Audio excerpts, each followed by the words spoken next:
gente, tudo bem? Meu nome é o professor Everson. Hoje vamos ter mais uma aula de tecnologias digitais.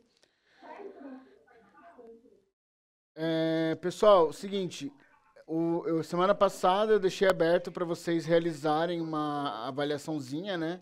Para a gente fechar a nota do trimestre. Quem ainda não fez, pode ir lá e fazer, que ainda está aberto. Eu já deixei... Gente, só um momentinho aí.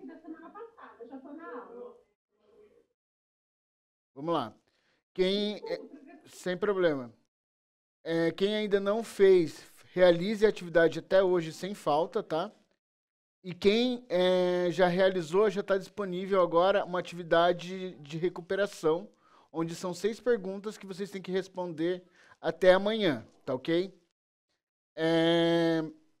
São 6 perguntas bem simples, podem responder como comentário particular ou podem fazer no caderno e enviar uma foto pelo Classroom ali mesmo, no link da atividade, tá? Com relação à aula de hoje, já vou dar continuidade ao conteúdo, porque como a gente tem um conteúdo bem extenso... Com licença, professor. Toda. Onde que está essa nova atividade que você... Tá, acabei de postar ali na atividade de vocês, no Classroom. Ah, sim, muito obrigado. Já achou?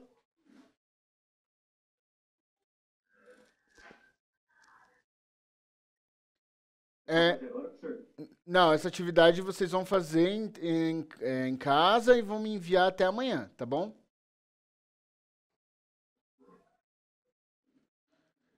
Hoje a gente vai ter aula normal. Lembrando, gente, que para a semana que vem, eu conversei com a professora Alessandra. Eu vou levar uma palestra para os alunos do segundo ano. Um palestrante, né? Ele vai vir até aqui o estúdio para poder dar uma palestra para eles. E eu perguntei para ela se vocês poderiam participar para assistir. Ela está verificando a possibilidade, então talvez vocês também assistam a palestra do professor Alvo na semana que vem, tá bom? Não faltem daí, tá? Então vamos lá, começando a aula. Pode falar, Adrian. Professor, aqui nós vai ter que copiar no caderno? Não, se vocês preferirem, pode colocar questão 1, daí a resposta. Questão 2, resposta. 3, resposta. Não precisa copiar o enunciado, não, tá? E daí eu coloco aqui nos comentários? Pode ser nos comentários particulares, não tem problema. Ou se não, você responde no caderno e envia uma foto, tá bom? Entendeu, Adrian? Conseguiu entender, Adrian? Sim, professor, obrigado. Nada. Entendi. Tá, vamos lá. Começando com a aula, então. A nossa aula de hoje vai ser sobre compreendendo o cliente para estratégias de marketing mais eficazes, a persona e a jornada do cliente. O que isso tem a ver com tecnologias digitais? Tem tudo a ver, porque quando você cria uma persona e vai tentar entender a jornada do cliente digital, envolve também as tecnologias digitais que a gente utiliza no dia a dia. Exemplo, as redes sociais, as pesquisas que a gente faz com o Google ADS ou com o Google Analytics. Tudo isso, a gente utiliza essas ferramentas para poder criar, por exemplo, uma persona para um produto ou público que a gente está tentando entender, certo? Vocês sabem o que é persona? Não, professor. Nunca ouviram falar em persona? Ouvi falar, já ouvi sim, mas não sei o significado. Não sabe o significado. Tá, basicamente, dentro do marketing, o persona é o perfil ideal que você tem para do seu cliente, ou do seu consumidor, ou do público-alvo, para um produto ou serviço que você está oferecendo. Tá? Então, o que é persona? Basicamente, ela é uma representação semifictícia do cliente ideal com os dados reais. Em dados reais, né, basicamente. Então, assim, eu coloquei ali para vocês entenderem bem o que é a definição de persona, que é a representação semifictícia dos clientes ideal baseada em dados reais. Qual que é o objetivo para poder a gente criar essa persona, né? Guiar ações de marketing e comunicação. Então, basicamente, a gente cria uma persona para poder a gente ter uma trajetória do que a gente deve fazer com as ações que a gente vai fazer dentro do marketing e também a parte da comunicação.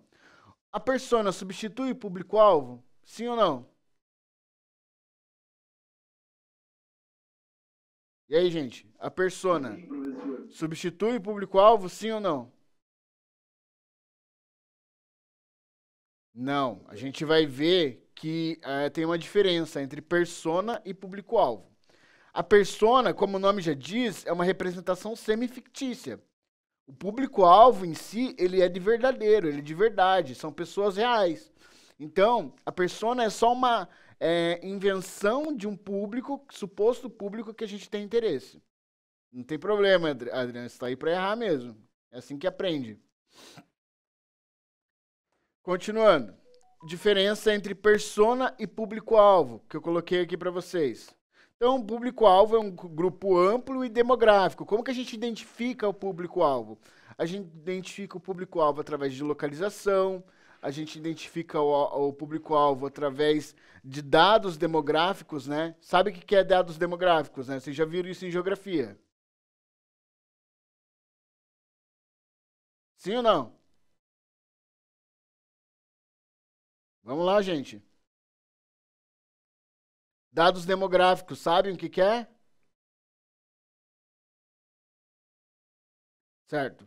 Dados demográficos são informações referentes a uma determinada parcela da população. Por exemplo, a idade, a cor, a profissão, a escolaridade, a região onde mora, a quantidade de pessoas por região, tudo isso são dados demográficos. E são essas informações que a gente também, algumas informações que a gente pode utilizar para poder fazer a persona de algum público-alvo.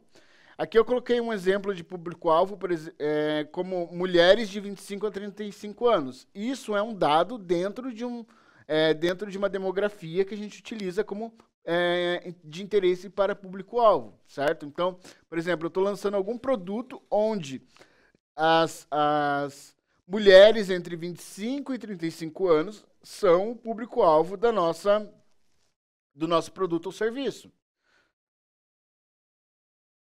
Aí nós temos a persona, que detalhada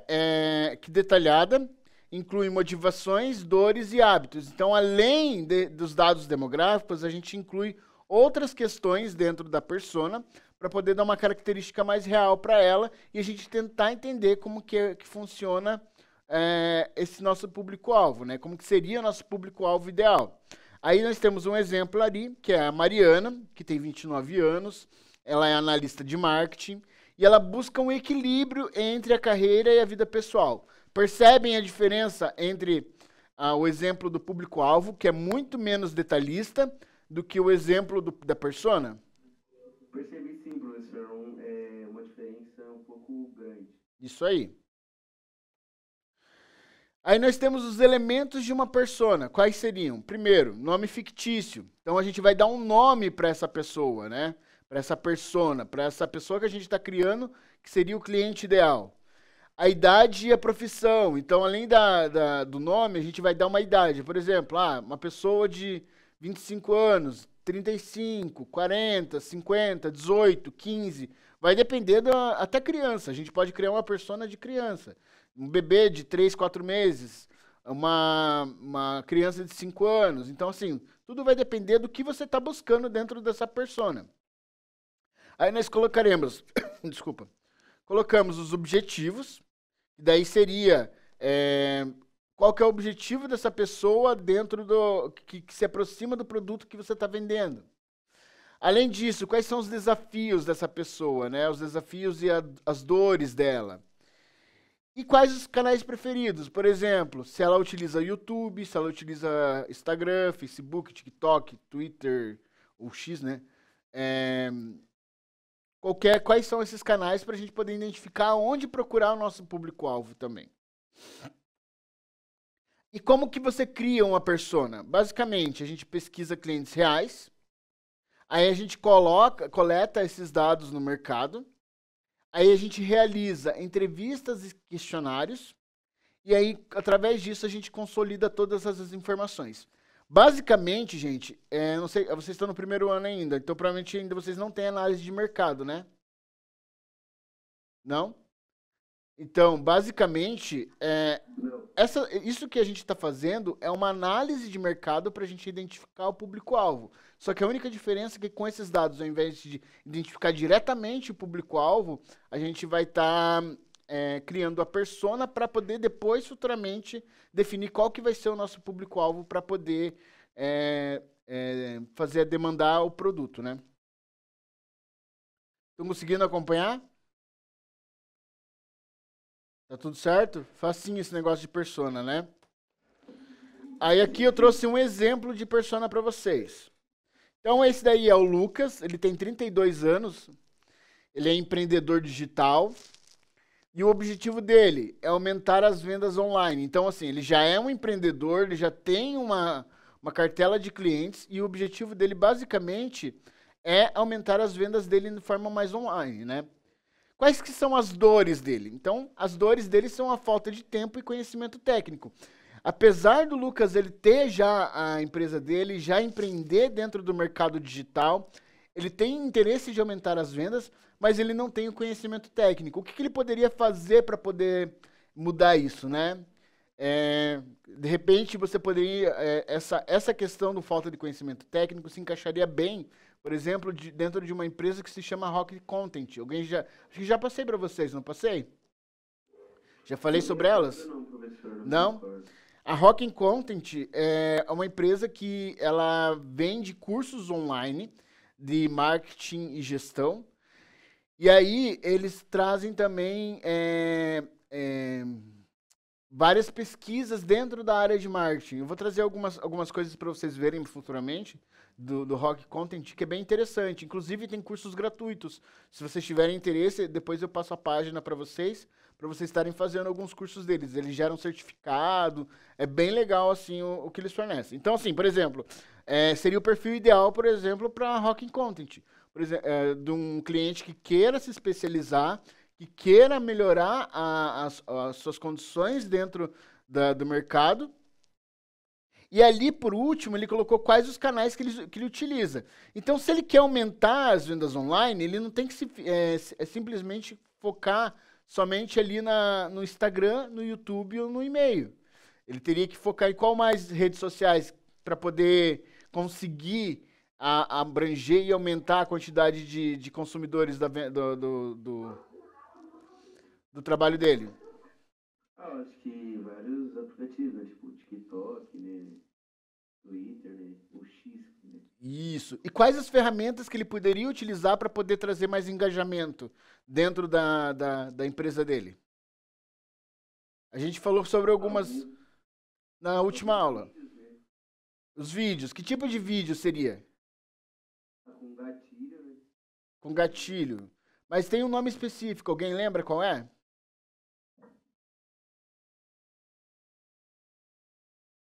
Que são vídeos. Eu não me recordo. São vídeos curtos que tem algum tipo de sequência. Alguém lembra o nome?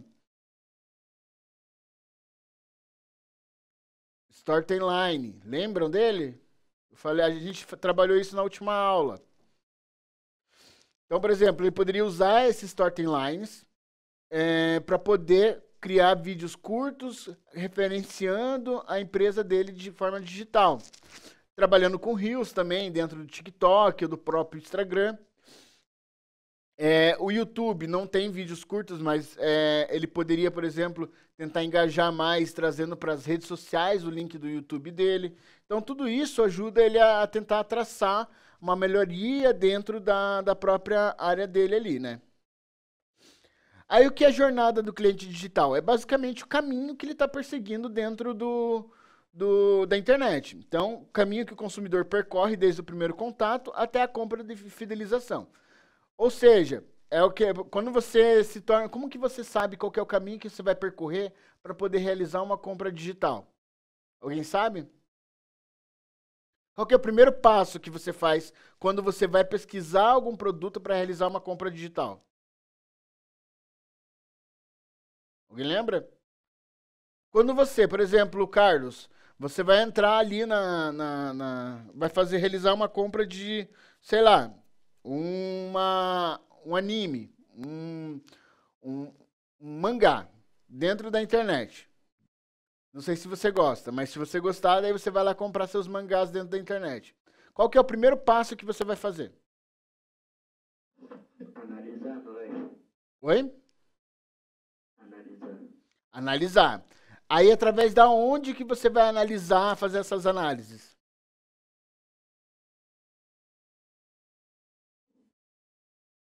Avaliação. Tá. Mas aonde? Que local que você vai fazer essas análises? Dentro da internet.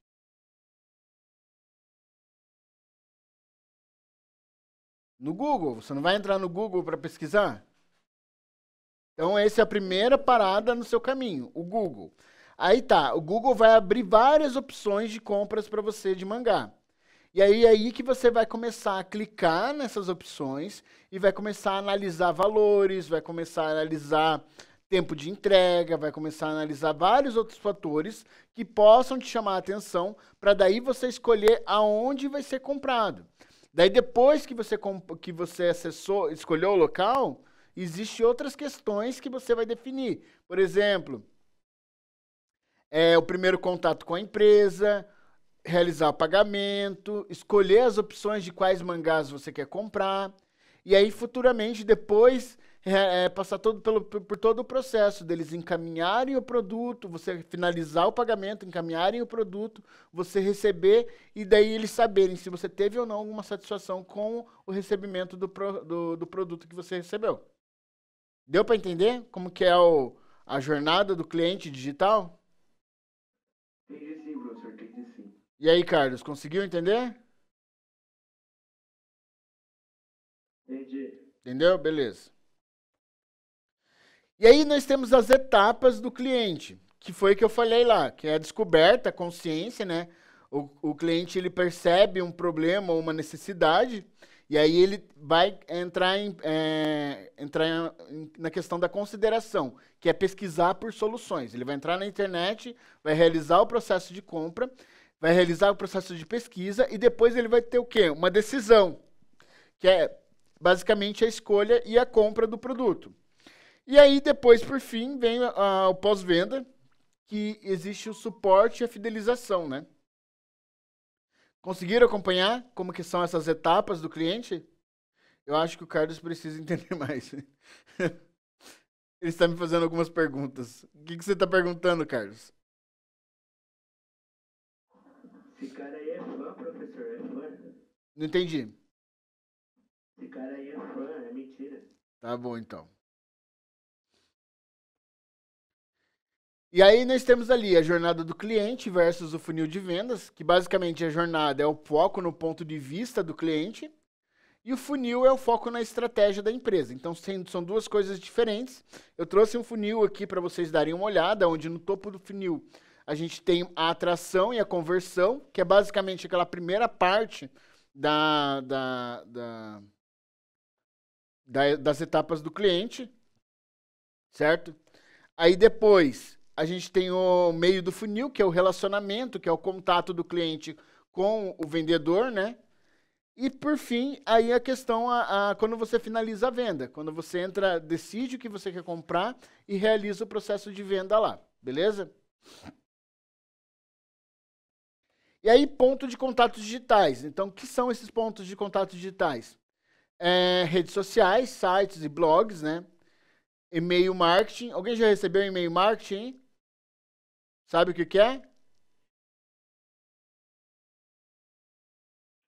Recebi não, professor.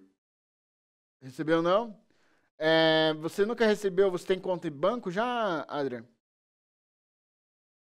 Sim, tenho no Banco Inter. Então, o Banco Inter nunca mandou e-mail para você? Não, nunca mandou não.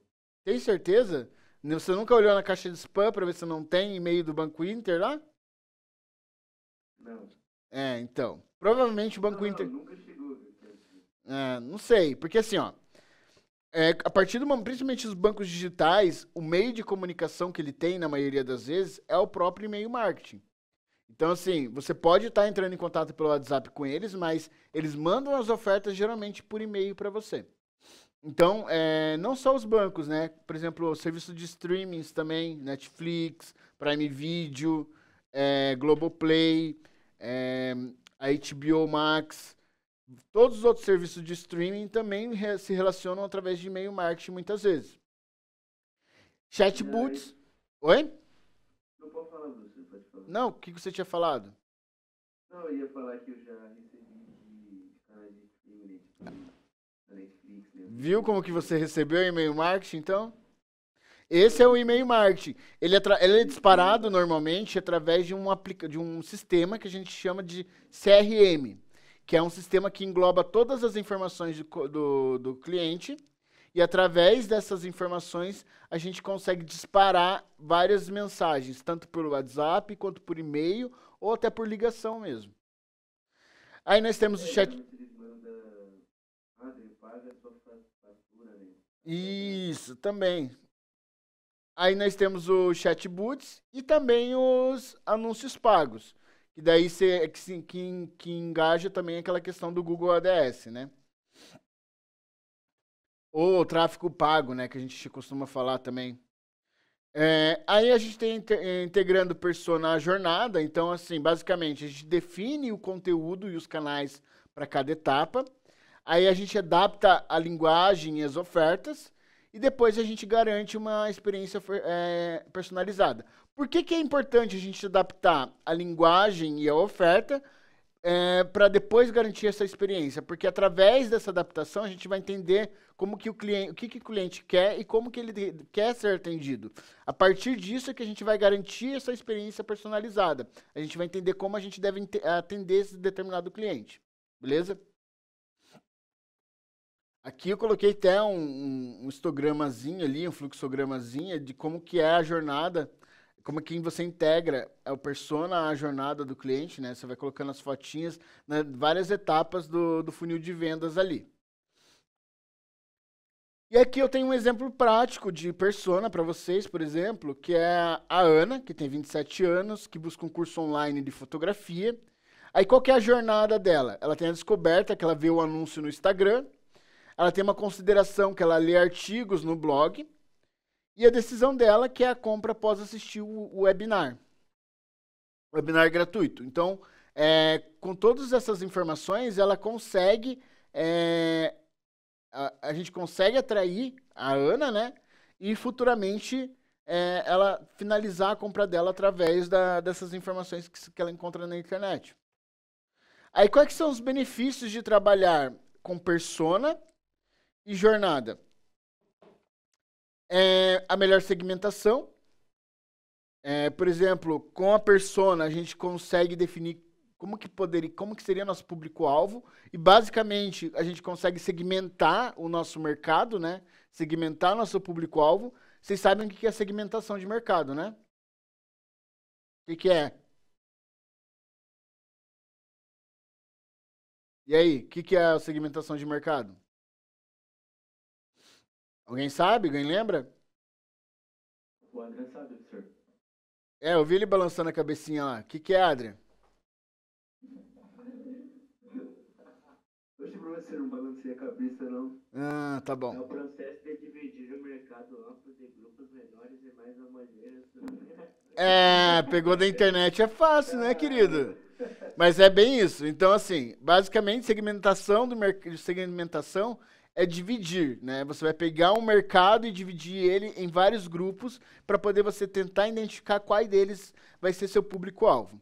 Aí, depois disso, a gente faz uma comunicação assertiva, que seria basicamente a comunicação focada para o seu público-alvo depois da segmentação. Aí, através disso, a gente tem uma maior taxa de conversão, porque você já fez a comunicação direcionada para aquele público-alvo. E daí, depois, futuramente, ocorre o quê? Uma fidelização desse cliente, porque você acertou a clientela que você quer conversar. Pode falar, Carlos. Tá mutado. Eu ia perguntar um bagulho, senhor, mas deixa quieto. Tá. Você quem sabe. Aí quais são os erros comuns? Os erros comuns são criar personas sem dados reais, ignorar mudanças no comportamento do cliente e não atualizar a jornada. Basicamente, por exemplo, não adianta você simplesmente... Claro, quando aqui no curso de vocês, provavelmente a primeira persona que vocês vão criar vão ser sem os dados reais, que vocês ainda não estão fazendo uma análise de mercado. Eu quero que vocês entendam como que se cria a persona, né? Mas para vocês criarem uma persona de fato, tem que ser feita a análise de mercado, tentar identificar quais são as considerações dentro do mercado, para daí a gente criar essa persona do seu produto. Ignorar mudanças do comportamento do cliente. Isso daí não pode ser feito, entendeu? Quando você percebe algum tipo de mudança que possa afetar a venda ou a persona do seu cliente, é importante você analisar novamente o mercado para depois você fazer um rebrand. Diga, meninos. Professor, você poderia dar um exemplo de tipo algo que muda no comportamento do cliente? Claro. Por exemplo, eu vendo um produto que é um anime. Um anime não, um mangá. Digamos, vou voltar para o mangá, né? O mangá, normalmente, qual que é o perfil de compra desses determinados mangás? São meninos, geralmente, de, sei lá, 15 a 40 anos, com faixa que não, muitas vezes tem uma profissão, tem algum tipo de ensino superior e tudo mais. Porém, ocorreu uma mudança no comportamento de consumo do meu mangá, porque as mulheres começaram a se interessar também. Então, assim, isso também é uma mudança no comportamento do cliente. Além da... O que é mangá? O que é mangá? Mangá é como se fosse um gibi japonês. Já ouviu falar? Que você lê de trás para frente. Ai, que loucura, né? Então, assim, a gente está vendo um novo potencial de venda dentro do nicho de mercado, onde, além de homens, mulheres também podem comprar esse produto. Então, isso aí é uma mudança no comportamento do cliente e é importante eu analisar qual que é a faixa etária, qual que é a profissão dessas mulheres que estão entrando no mercado. Conseguiu entender, Adrian? Sim, professor, muito obrigado. Nada. Aí, a partir disso, você tem que atualizar a sua jornada, com o processo de compra, né? E aqui, vocês têm uma atividadezinha para vocês realizarem. Essa atividade é uma atividade em grupo de 3 a 5 pessoas, aonde vocês vão fazer o seguinte: aplicar os conceitos de vendas e marketing aprendidos nos slides, desenvolvendo uma proposta de valor e uma simulação de venda real. Então, basicamente, grupos de 3 a 5 pessoas com um produto de eletroeletrônico, ou seja, o que são produtos de eletroeletrônicos? Vocês sabem, né? Alguém pode me dar um exemplo de eletroeletrônico aí? Micro-ondas. Micro-ondas, que mais? Geladeira. Geladeira, que mais? Air fry. Air fryer. Todos os produtos eletroeletrônicos, vocês podem usar um deles como exemplo. Isso aí, Adrian. E aí, o que vocês vão fazer? Para cada grupo, preencher os seguintes campos, que é o nome fictício, a ocupação, profissão, localização, desejos e dores e os canais preferidos. Essa atividade aí pode ser feita em grupo, fazem no caderno e depois eu vou estar abrindo lá no Class para vocês postarem para eu dar uma olhada como que ficou, tá ok? Cafeteira elétrica, torradeira. Conseguiram entender a atividade, gente? Voltando aqui, professor, pra gente tirar uma... Certo. Diga, Juan, não entendi. Volta lá pra gente poder dar uma tirada de foto pra gente ver o que a gente tem que fazer. Tem aqui, ó, mais alguma dúvida? Ué, você poderia mandar no grupo da sala lá depois, então? Eu vou deixar ali no Class para vocês a atividade. Podem ficar tranquilos. Tá bom? Tchau, gente. Muito obrigado. Bom. Até semana que vem. Grupo de quantas pessoas? 3 a 5 pessoas. Você não sabe, é 3 ou 5. Ok? Tchau, professor. Fica com Deus. Bom final de semana. Igualmente, até mais.